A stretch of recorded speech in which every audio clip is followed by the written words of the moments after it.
Never get old. They always stay new. Those three little words, please and thank you. Thank you guys for joining me yet again for another B Movie Euphoria holiday special, or review, as it were. And today we are going to be talking about one of my favorite Christmas films. I have a few of them, but this is right there at the top. Today we're talking about, of course, Ernest Saves Christmas. Oh, what a great movie. I remember watching it just again and again when I was a kid, and seeing it now after a very long time of not seeing any Ernest movies for a very long time. It's so good. It's still good. Um, Ernest, of course, is very goofy, very silly, extremely over the top with all the. Mm, I think that I could be. It's just all these really strange moments. He's kind of like the the flip side of Pee Wee Herman, where Pee Wee Herman has all these like inflections and interesting ways he says things, but um, yeah, Jim Varney was always just my favorite.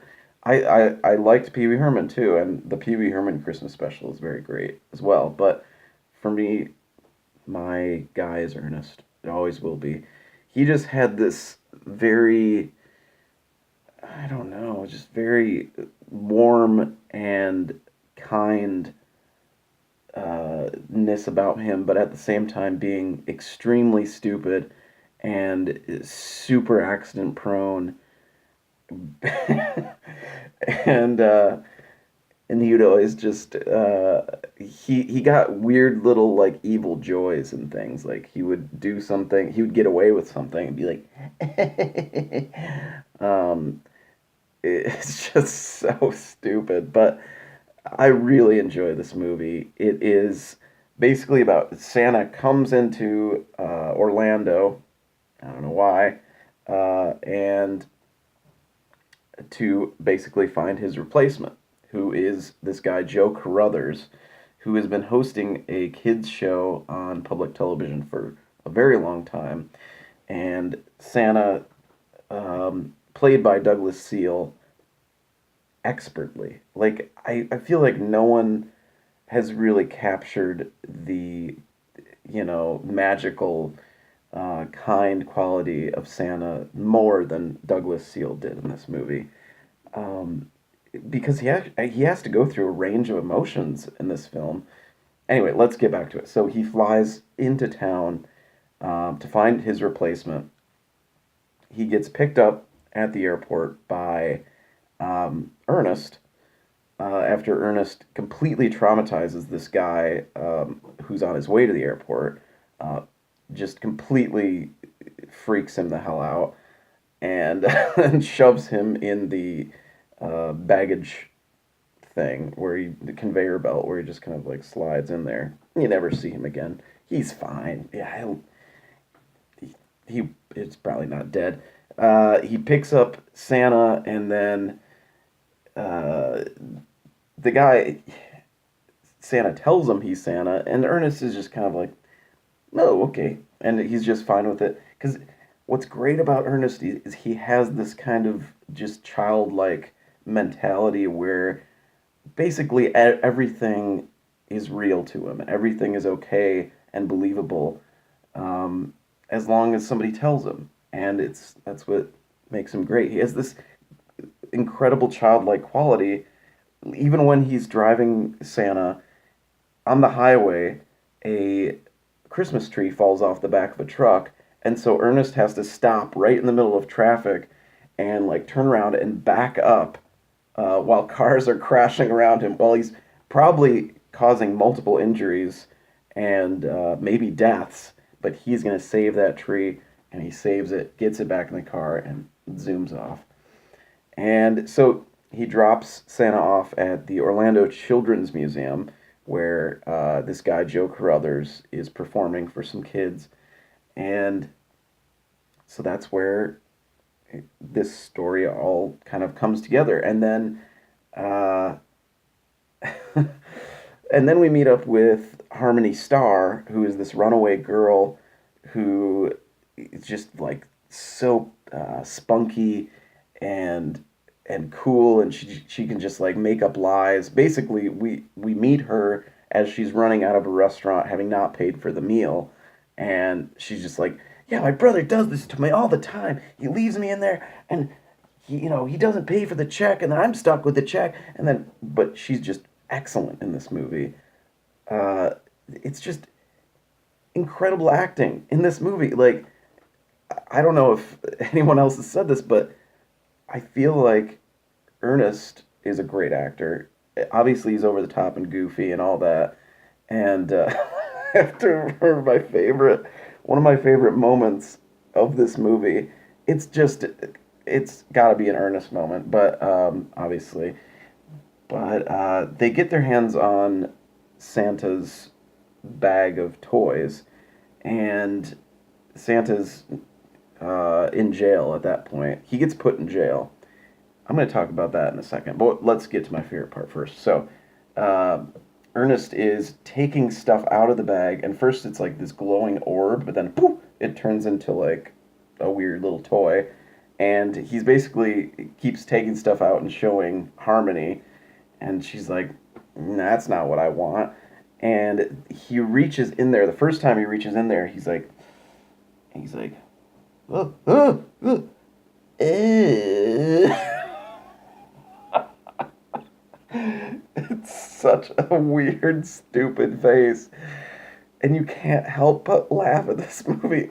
If you don't laugh at this movie, there's something wrong with you, and you should probably see a therapist. Um, I mean, I should probably see a therapist anyway, but still. Anyway, so when Santa goes and confronts Joe Carruthers to ask him to take over the reins of being Santa, his Joe Carruthers agent comes in, and he's this typical '80s kind of sleazeball, driving a fast car scumbag, and he basically gets in front of Santa and convinces Joe to do this film, which is like this violent horror film called Santa or Christmas Sleigh, like sleigh, and it takes Joe Carruthers away from him before Santa can explain what he needs him to do. And he somehow gets Santa put in jail, and this is where what I'm getting to. Okay, so there's this new film out on Netflix called The Christmas Chronicles, starring Kurt Russell. And you know what? I watched it. I didn't love it. I thought it was fun because Kurt Russell is always fun to watch. They basically stole most of the plot of Ernest Saves Christmas for The Christmas Chronicles. And that is such bullshit. It's just. So, what happens in The Christmas Chronicles? Okay, Santa is kind of. He gets, knocked off his routine because of these idiot kids, whatever. He loses his sack of toys. Same thing happens in this movie. He gets put in jail. Same thing happens in this film. He basically starts a like sing along in jail. Exact same thing happens in this movie. Guys, write original fucking content, okay? It's like The Christmas Chronicles is basically Ernest Saves Christmas without Ernest and with some annoying kids and this stupid subplot about their dead dad or whatever. I don't like that movie anymore. Okay, I still love Kurt Russell, but they stole the plot of Ernest Saves Christmas. Anyway, so uh, Ernest dons a few disguises. He ends up getting Santa out of jail. Um, and God, he's just so good in this movie. He's so much fun. And then they have to basically convince Joe Carruthers to get out of this contract with this, this new horror film, which looks like the worst movie ever made. We only see like a little bit of it where he tells his kids to go to bed while they're filming it, and they go to bed, and then he's like, huh? And then he hears something at the door, and it's just basically this really badly made swamp creature, and he's supposed to like blow him away and say like, "Die, you son of a!" But he can't say it because he's really Santa on the inside, and Santa can't say the B word. And that's the moral of this film. Or something. I'm not really sure, but it's got a ton of Ernest. It's so much fun. Christmas Chronicles ripped this movie off. That movie, Christmas Chronicles, it's going to be forgotten in a couple of years. I take my word for it. This movie will never be forgotten. It's one of the greatest comedy holiday classics of all time. It has cheesy elements to it, but it's because of Ernest, it makes everything okay because it's so goofy and ridiculous. And oh, one of my other favorite moments is they have to sneak onto the set of like a movie studio, which I'm guessing is supposed to be Universal, and so Ernest pretends he's like a snake handler, and it's so funny because he's just like, all these Hollywood people just want is poison, poison, and I can't even do it justice. He's just so good. We need Ernest right now. This is Everybody needs a little Ernest in them. Um, don't take that like how I just said that. Anyway, great movie. Check it out. It's out there. Find it, watch it. Just have your heart filled with a big old bunch of Ernest, because I sure did. And thank you for watching it again. This movie's great. Forget the Christmas Chronicles. You guys suck. And you know you suck. Alright? Have a great one, guys. I'll see you in the next video. See ya.